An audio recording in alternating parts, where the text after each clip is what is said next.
ဒီဟာလေးကတော့ဖုန်းထဲမှာကြံနေတဲ့ပန့်ရှယ်ပြန်မစင်းတတ်မှုတစ်ခွက်ပါကြည့်အောင်သူအမှစင်းမှုစူးစမ်းနေပါတယ်ပန့်ရှယ်ဗီဒီယိုလေးပဲတင်လို့ရတယ်ဒါပေမဲ့အားလုံးကရှွန့်ရဲ့အတန်လေးကိုမနားထောင်ကြတာဆိုအတန်လေးပါထည့်ပေးလိုက်ပါတယ်နော်အမှကြည့်အောင်သူပြန်မစင်းတတ်ပါဘူးဘလို့မစင်းတတ်ပါဘူးရှင်အမှဟိုနာကိုင်းနေဒီနာကိုင်းနေဒီနာကိုင်းနေဟိုနာကိုင်းနေဒါပေမဲ့လေသူမစင်းတတ်ပါဘူးရှင်အမှသူမြောက်ကုတ်ကုန်နေပါ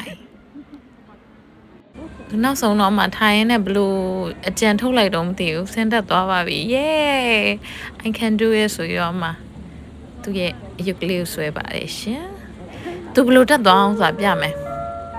ဒါကတော့ပေါ်တက်သွားတဲ့ဗီဒီယိုပါသူတက်တော့သူမစင်းစားခဲ့ဘူးဒီလားငါဘလို့ပြန်ဆင်းရမလဲဆိုတော့မစင်းစားခဲ့တော့သူနည်းနည်းတိုင်ပတ်သွားဒါမဲ့လည်းနောက်ဆုံးတော့သူလုံနိုင်ခဲ့ပါတယ် yay bye bye ဗီဒီယိုလေးကြည့်ပြီးလို့ကျေးဇူးပါ